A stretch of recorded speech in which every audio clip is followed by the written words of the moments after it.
Okay, let me start the class. The strength is yet becoming less. If I wait on 20, it now became 16. Let me start the class. We'll do some more examples on sampling.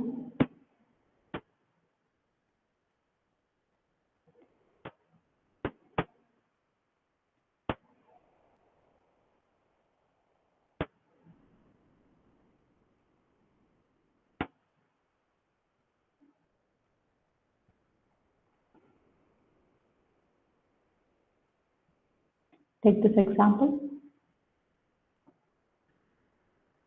The result extracts revealed that in a certain school over a period of 5 years, 725 students had passed and 615 students had failed. Test the hypothesis that success and failure are in equal proportion.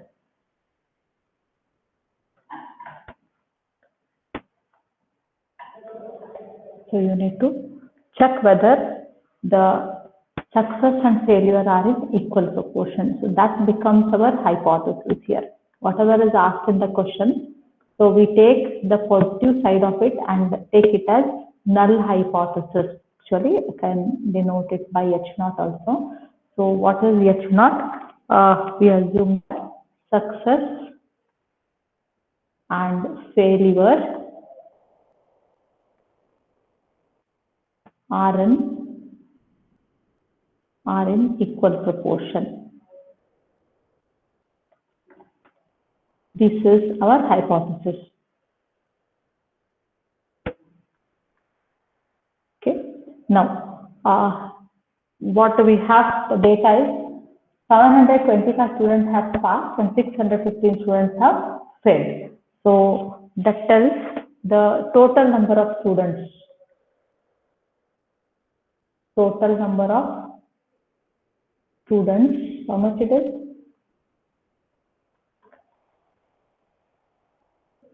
725 plus 615.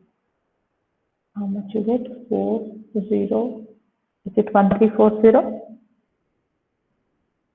1340.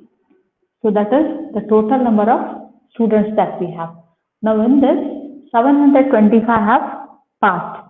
So the observed number of success, we take it as, that is the experimental data we can call it as, or the observed number of success. It is 725. Usually we write it as X, or better write it here. Observed number of success, that is X is equal to 725, X bar is equal to 725. Now what about the mu? What will be the expected number of success?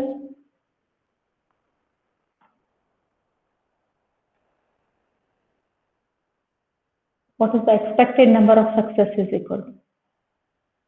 How much is mu? Anybody?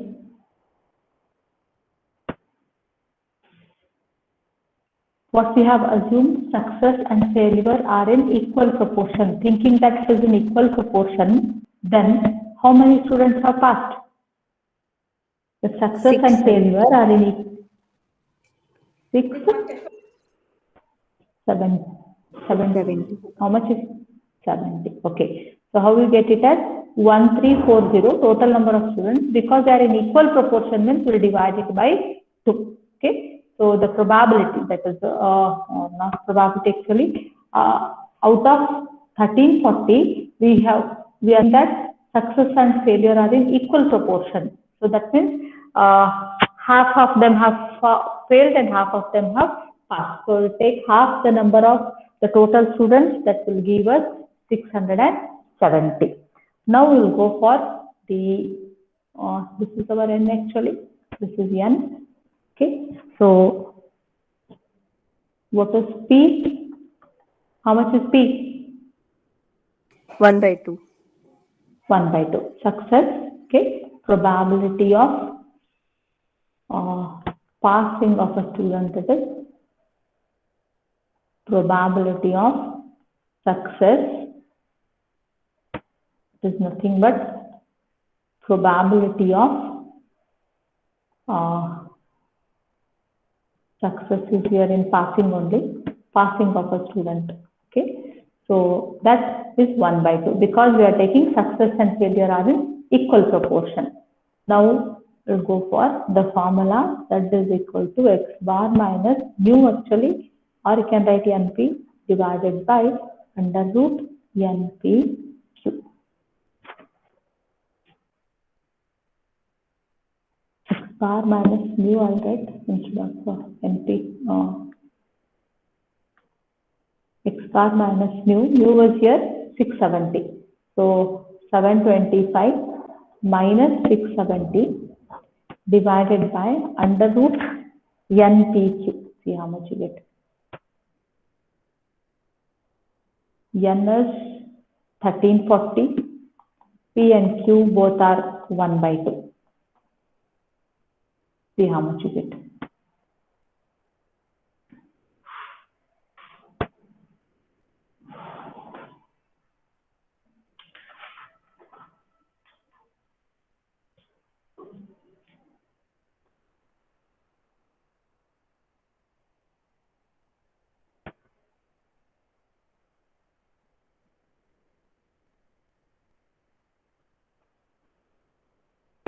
Has anybody calculated it?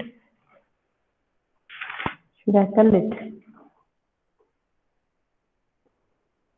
I think you get 3.005.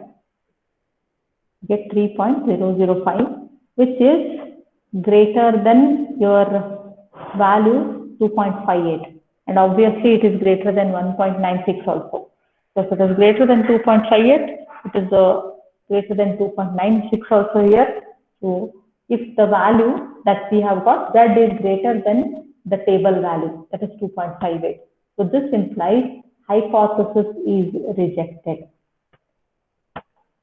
Hypothesis is rejected. If the value is less, then we accept the hypothesis. Since it is greater, we reject the hypothesis under 1% level of significance. 1% level of significance. That means what you can say, what they have asked here, test the hypothesis that success and failure are in equal proportion. So we say that success and failure are not in equal proportion. Success and failure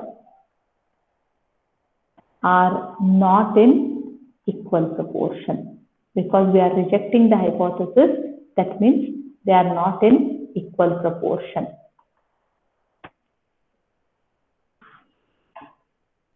Let me go for next example.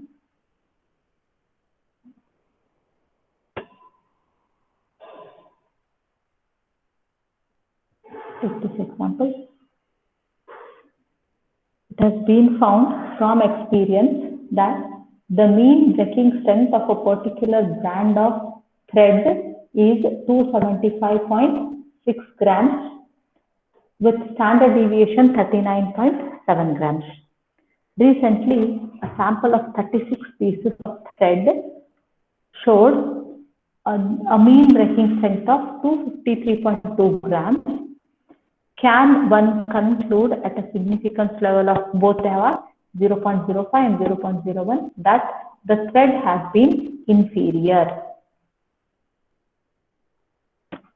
So they have given you the mean breaking strength, that is mu, and the standard deviation.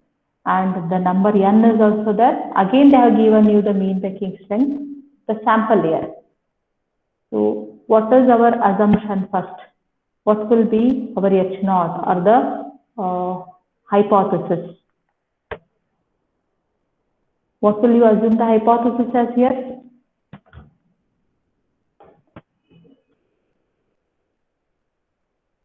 What's the hypothesis, anybody?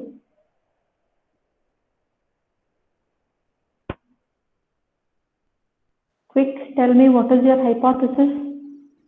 The thread being inferior. That is the No. No, actually, it is inferior means what? Not good, right? So usually, whenever we go for any what do you say hypothesis, it has to be on the positive side. So what we assume is the thread is superior. The assumptions what we do should be always on the positive side. So we take the thread is superior, and then we'll check whether the hypothesis is accepted as or rejected. Okay, hypothesis should be always on the positive side, so we'll take it as the thread is superior. Okay, now let us go for the things. What is this 275.6? What will we write it as? 275.6 mu, and 339.7 standard deviation of the sigma campus. population. Okay. What about 253.62?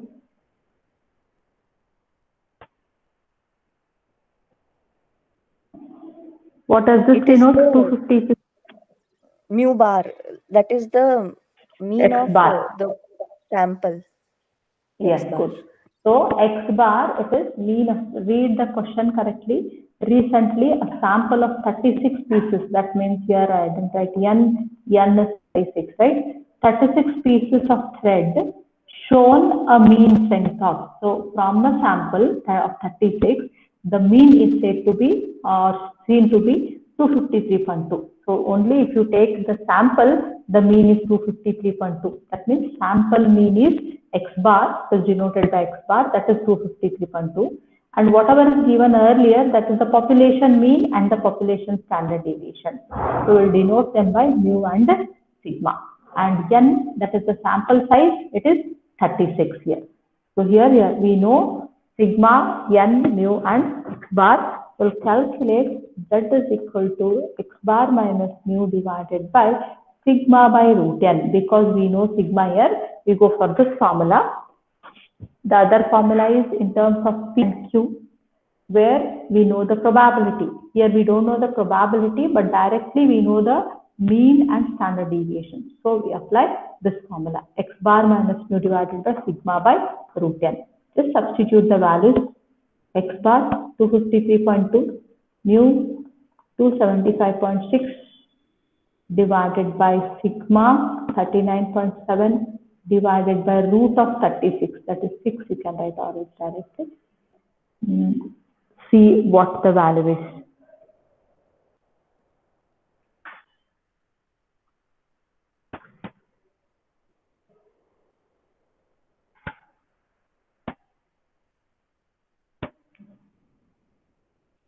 How much is the value? Minus 3.385. Minus 3.385. So whenever you go for checking the value, either it should exceed here or it has to lie between minus 2.58 and plus 2.58. Then this is called as the region of acceptance. Okay. So now whatever we have got, the value minus 3.385, so it is somewhere here far away from your actual value of minus 2.58. That is, it falls in the region of rejection. It is less than your minus 2.58. So greater than why we call, because if it is greater than this 2.58 or if it is less than minus 2.58, then the region is said to be the region of rejection there. If it falls only between minus 2.58 and plus 2.58, you are going to accept the hypothesis. So Z, it is equal to minus 3.385 is less than minus 2.58, and it is also less than minus 1.96. 1.96, I think, yes. Okay, it is less than this, and this is also less than minus 1.9. Because I asked you both, at 0.05 as well as 0.01, and the value is less than that. So we say that the hypothesis is rejected. The hypothesis is rejected at both 0.01 and 0.05 level of significance. The hypothesis is rejected. That means we had assumed that the thread is superior. Now we are rejecting the hypothesis, means this implies the thread is inferior. The thread is inferior.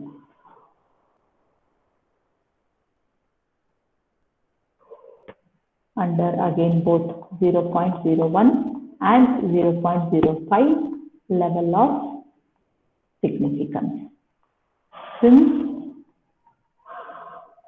the hypothesis we had assumed as thread is superior, now we are rejecting the hypothesis that implies the thread is inferior. Okay, so let us move on to the next one.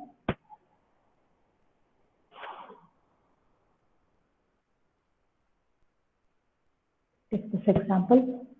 A sample of 900 members is found to have a mean of 3.4 centimeters. Can it be reasonably regarded as a truly random sample from a population with mean 3.25 centimeters and standard deviation 1.61 centimeters? So from the population with mean, read the sentence correctly so that you will denote them correctly. Population with mean. So mean of the population is 3.25, we denote it by mean, mu there. And mean of the standard deviation of the population, sigma, is 1.61. Now what is asked here? A sample of 900 members. N is 900, mean of 3.4 centimeters again. So population mean X bar, it is 3.4. Can it be regarded as a truly random sample? So hypothesis H0.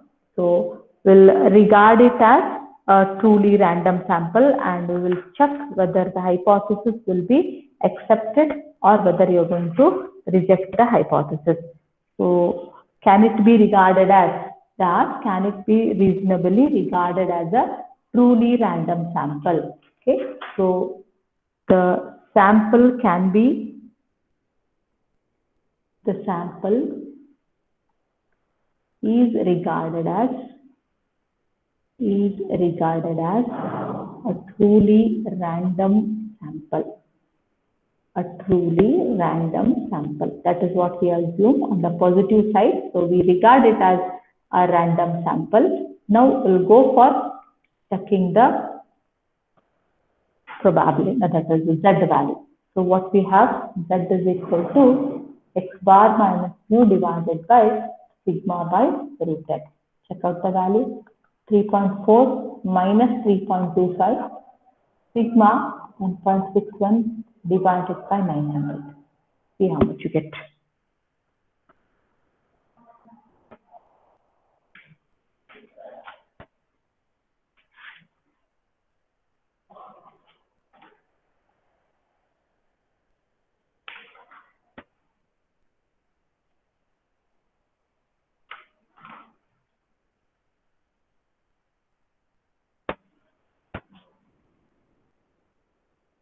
$2.795. 2.795. Okay, again it is greater than your 2.58. Obviously it is greater than 1.96 also. So then it implies the hypothesis is rejected. The hypothesis is rejected. If the hypothesis is rejected, then the sample is regarded as a truly random sample, we have written. So the hypothesis, the sample cannot be regarded as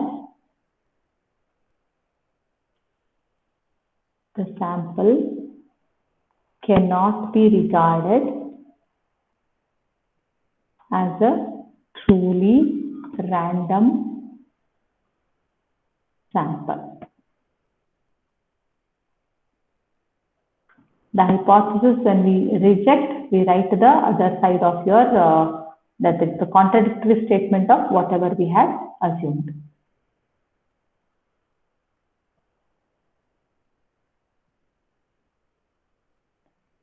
Take this next example.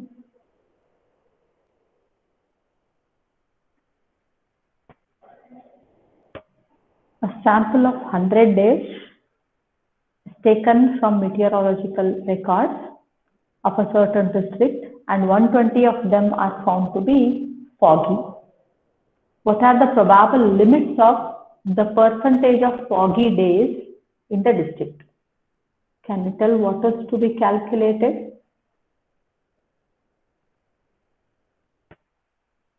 A sample of 1000 days is taken from the meteorological records, and it is found that 120 of them are foggy.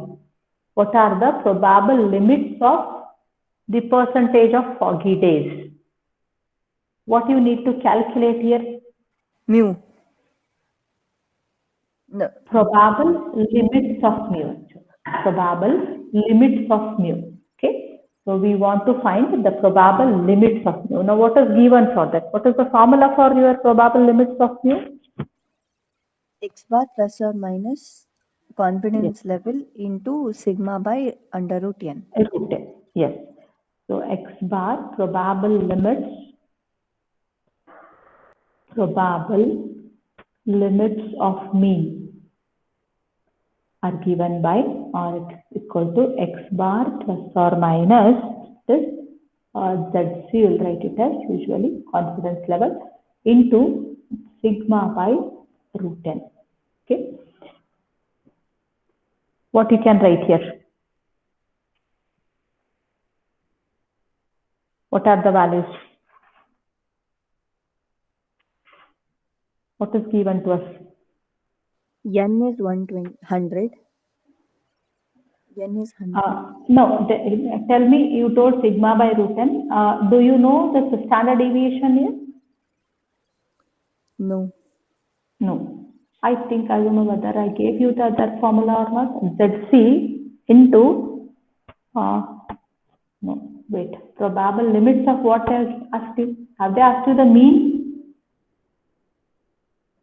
Probable limits of percentage of foggy days, not the mean. What they have asked is probable limits of percentage of foggy days. That is not the probable limits of mean, but the probable limits of probability, proportion, or the probability here. Probable limits of probability we have to find. What's the formula for it? Percentage of foggy days. So how many days are foggy? That percent of foggy days is nothing but your, what do you say? Probability there. What's the formula? P plus or minus confidence level into under root of P by Q by N. P into Q by N. Yes, P into Q divided by N. Go for this formula. Now can you tell me what is your P? Probability of success. Probability of success means here probability of foggy day. Success is in having a foggy day. How much is N? 100. Where did 100 come from? Either 1000 or 120. Okay, right. 1000. N is 1000. Okay. A sample of 1000 days. So sample size, it's taken as N. Okay. Now what about P? Probability of foggy day? 120 by 1000. Good. Probability. So how many are there favorable for this event? It is found that 120 of them are found to be foggy, right? So the favorable number of days is 120 out of a total of 1000. So how much you get? 0.12, 0.12. That is P. Now we can calculate Q from it. I think it is 0. How much? 88. Now go for your formula. Probable limits of probability are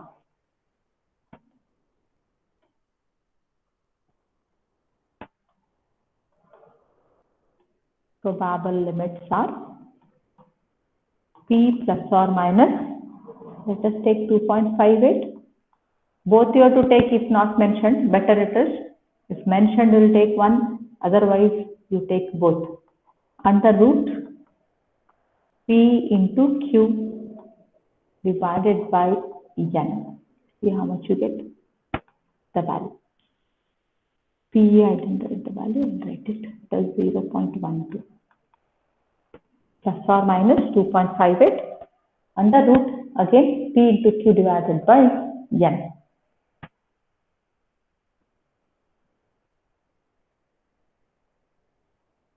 Anybody got the answer?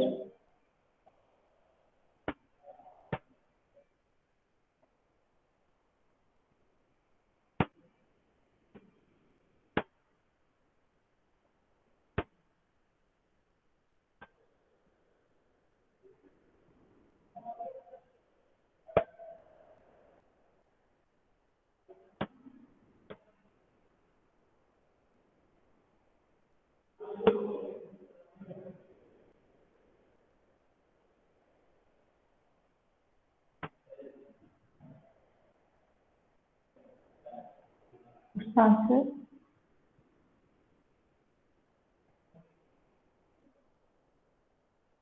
Minus 0.0361 to 0.2038. think we got somewhere mistake there. What you are telling? Minus 0. Minus 0.0361. And the other one? 0.2038. Got totally different values. Others, anybody else has calculated?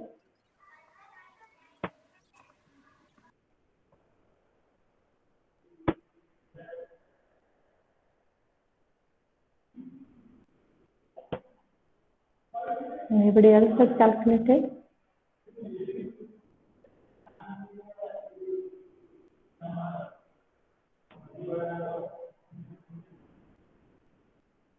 What is this answer? Actually, how much you got here? This value? Have you written it or you done all together?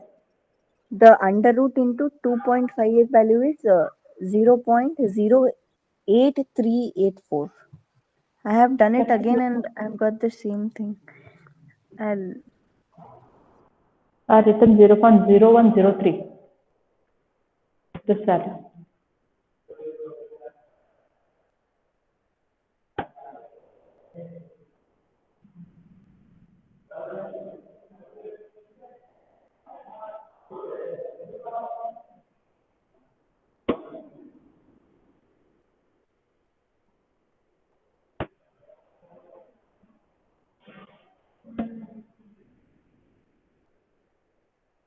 Have I written this value correctly or not?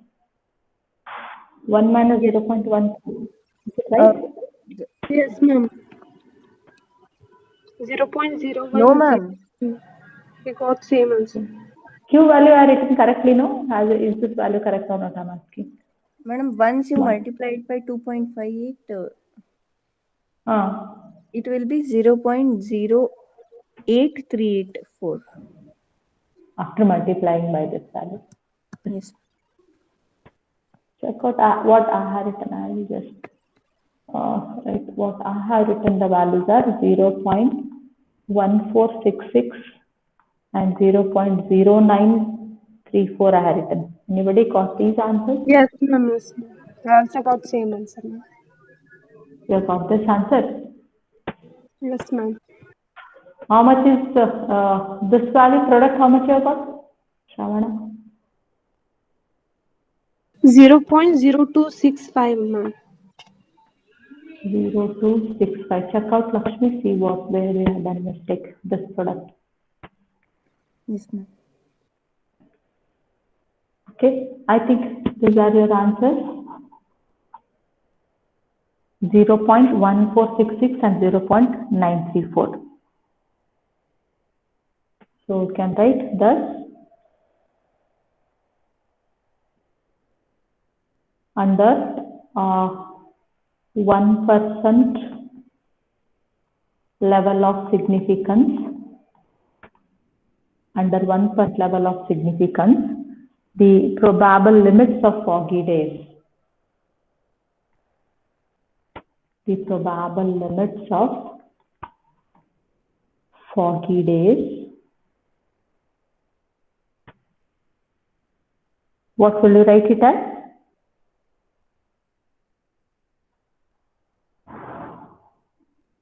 They ask you the percentage, okay, or the percentage of probable limits, right? If you want to write it in terms of percentage, then it becomes 9.34% to 14.66%.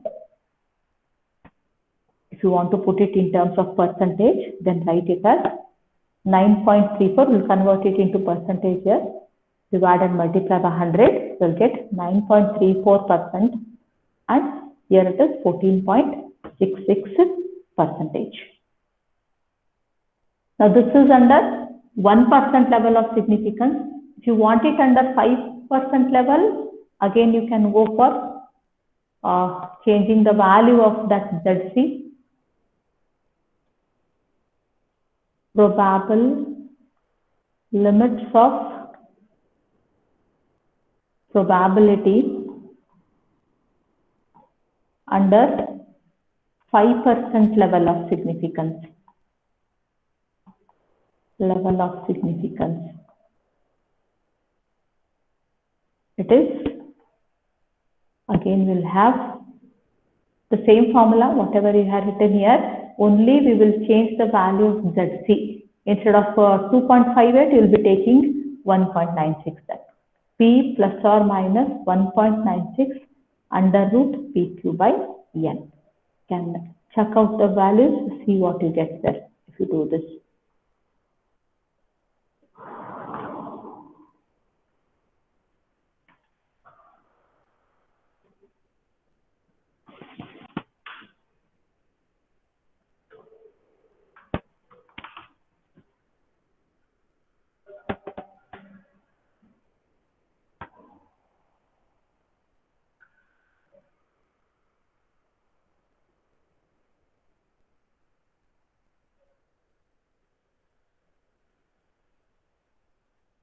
Check this next example.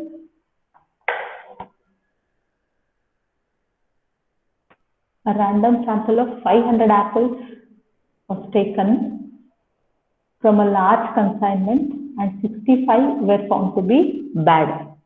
Estimate the proportion of bad apples in the consignment and the probable limits of bad apples.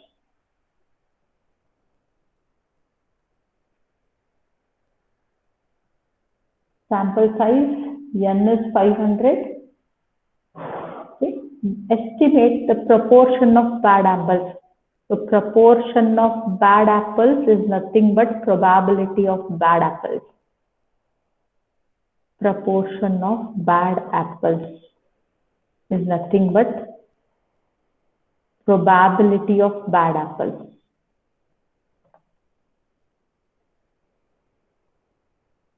Which is equal to P. How much you have now? P equal to, therefore, what you can write? What's the proportion of bad apples?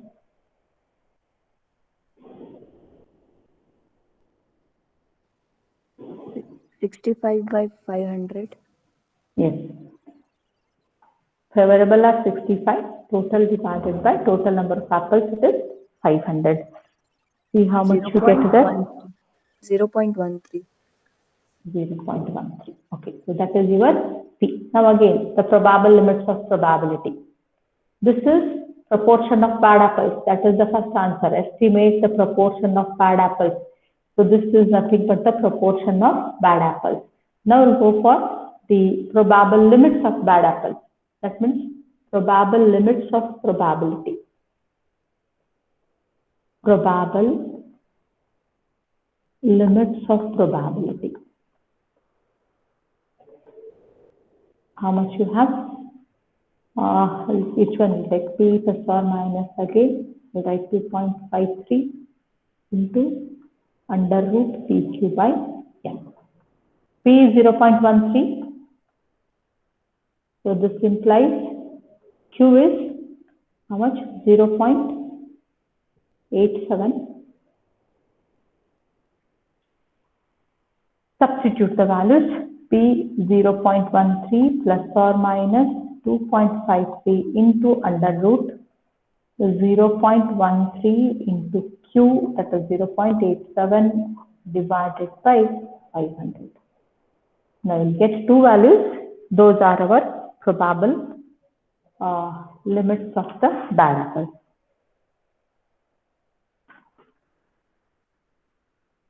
Usually it will be written in terms of percentage.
Delta values.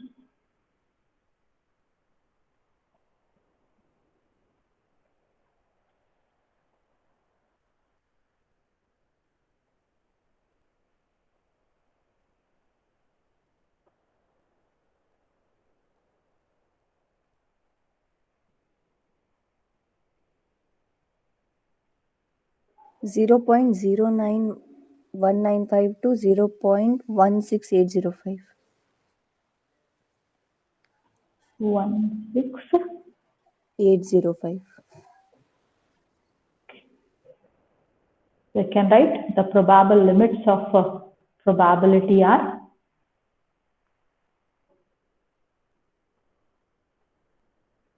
the probable limits of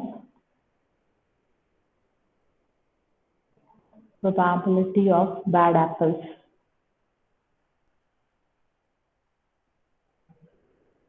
is how much? 9.15% to 16.81%.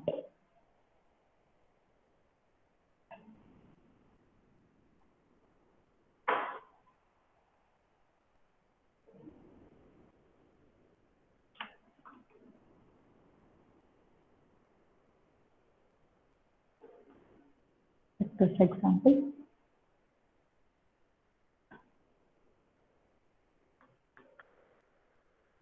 The mean and standard deviation of the maximum loads supported by 60 cables are given. Mean, it is 11.09. Standard deviation is 0.73. Find again 95% and 99% confidence limits for the mean of maximum loads. Here, see the question. It is mean of maximum loads. So to find the probable limits of mean here. What is this 11.09 and 0.73?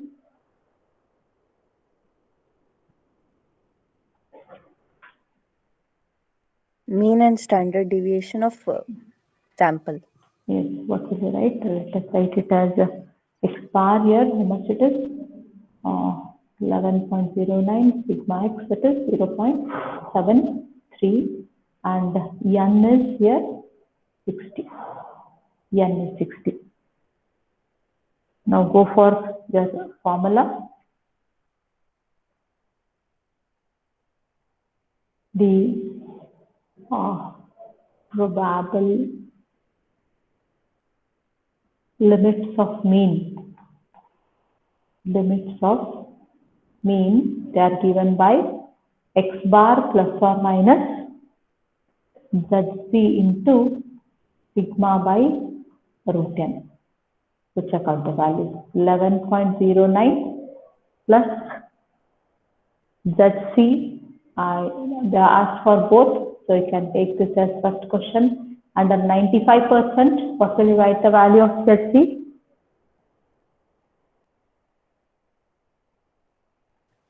Is it 1.96?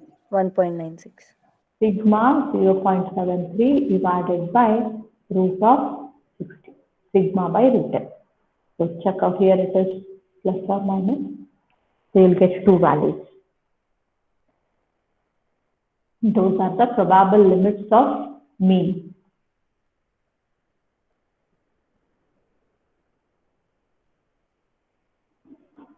And again, the next one is for 99%. 99%. We'll write it as x bar plus or minus, it is 2.58 into sigma by root n. Just to change the value of this ZC.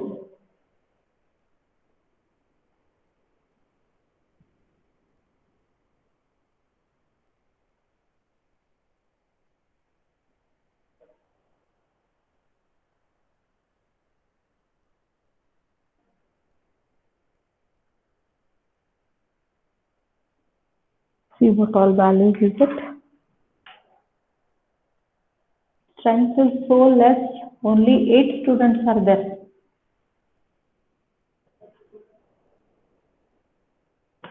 What is to be done? Tell me. Should I tell, or are they busy today? Will they join in the next class or not interested? I'm not understanding. Anyhow, you have been promoted.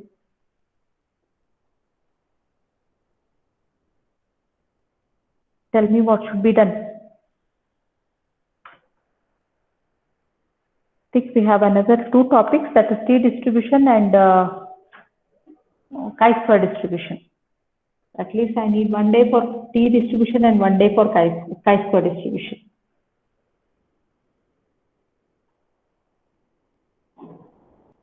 What shall I do? Shall I continue today, or I don't know whether is there any problem in attending the classes for others? Not interested, I'm not getting. Be frank to tell. Anyhow, everybody has stopped taking classes, so it doesn't matter anything. Feel free to tell me what's the matter, so that should I continue or not, I will have to decide. Lakshmi, what should we do? I don't know. How can I tell on behalf of everyone? No, not on behalf. On your part, you tell, not on behalf of others. If at least you people are attending, I can take the class. Again, tomorrow, if again the strength reduces, only eight people are there in the class now. Madam, have you told HOD sir about relieving Yeah. at? No, not HOD. I requested both your lab teachers, Sumuchki sir and this Kodur sir. Because no one from my batch has joined. Ajay and Aishwarya, Kajal, they haven't joined, ma'am. So I doubt that they didn't leave the lab. I had told them, they told 11:45 means it's okay, madam, anyhow, it doesn't matter. Maybe the students will finish at that time, so it doesn't matter. They told, so I didn't tell your HOD. I just told the teachers, concerned teachers. Should we, anyhow, see, tomorrow I can't take the class because I have exam duty. invigilation duty I have. Tomorrow, exams are there for first semester. So I can't take the class tomorrow. You inform me, let me stop here, T distribution and chi-square distribution. You are willing, let me continue from Wednesday. Okay, ma'am. I need just one hour, maybe one session for T and one session for maybe 1.5 hours for T distribution and for chi-square distribution. Shall we do that? So check out. If at least you people want, then I'll take for you on Wednesday only, because as of now, I think today I'll stop here, because let us see what has happened. Whether is there any problem in the lab? What has happened? Then I'll continue on Wednesday. Okay. Okay, ma'am. Okay.